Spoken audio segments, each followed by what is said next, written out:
Hey guys, it's Keisha, and today I am here to talk about Red Rising by Pierce Brown. I have a lot of feelings and a lot of things that I want to get out about this book, so I'm just going to jump right in. Red Rising follows our main character, Darrow. And in Darrow's society, everyone is kind of put into a caste system dependent on their color, which is the color of their hair, the color of their eyes, and Darrow is a red, which is basically the lowest. It's the slave labor. He lives underground and does all the mining for this society.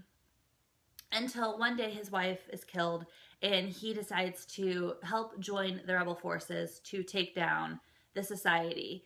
And to do this, he has to become a gold, which is the highest elitist in the society. It's the governing faction. And basically help try and take down the government from the inside. First of all, I felt like there was just too much going on in this book, and I had a really hard time suspending my disbelief for a lot of it. To begin with is the setting. It's set on Mars. And basically in this futuristic standpoint, all of the solar system has been colonized. All the planets, I think except for they said the gas giants, but all of their moons have been colonized.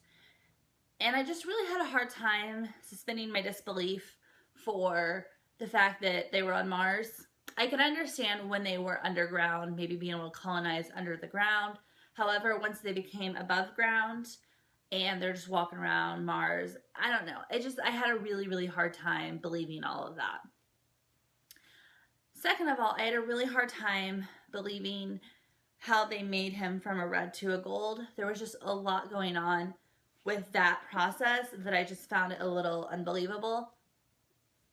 And I don't usually have a hard time suspending disbelief, but it just seemed a little fantastical, as well on top of already the sci-fi aspect to me that they're on Mars. Throw in the fantastical plus the sci-fi, there's the dystopian element. The dystopian element in this I felt was a little dry. The society is just called the society. Third of all, was the school that they went to. And the school that they go to, they're basically pulled into different classes, even put into a different mythology category. And I didn't kind of like that they mixed Greek and Roman. For instance, our main character is put into Mars, where others are put into Zeus. I just thought that was a little inconsistent, which maybe that was just me being picky, but that just kind of bugged me.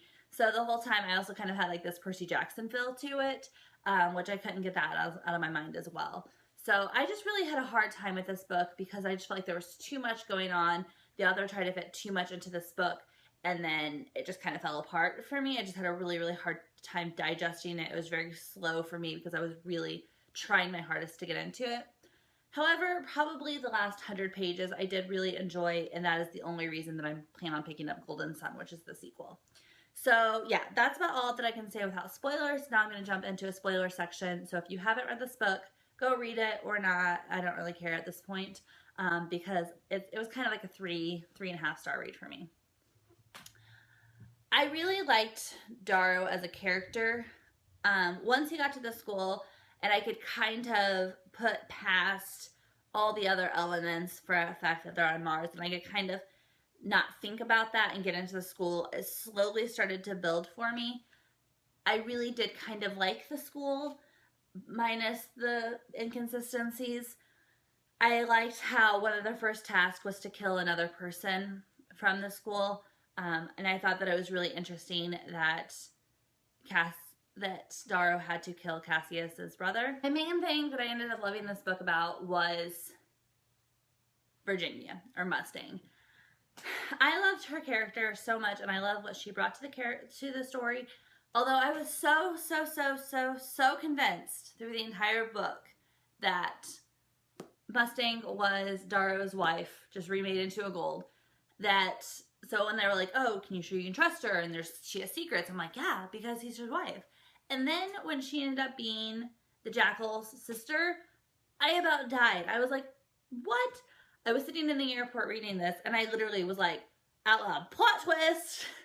And my friend was like, "What?" And I was like, this book, I don't get taken by surprise by many plot twists. And that, I thought for sure I had it nailed down, and I was so wrong.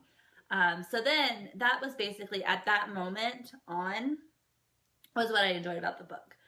Because once she went off, I couldn't wait to find out whether she was going to betray them or not, whether she's going to be true and capture the jackal and bring him back to win the games. And I was on the edge of my seat at that point. And then from there, it kind of grew and grew and grew to where Dario pledged his allegiance to her family, which is, you know, huge for the uprising. So I think that the next book is going to be more political, and since that's going to take place after the school, there was just a lot going on that actually took place in this book with the school, with the world, that I couldn't really wrap my head around. So I'm hoping that it continues to pick up in the second book. But yeah, so that's all I got. I will see you guys later with another video. Bye!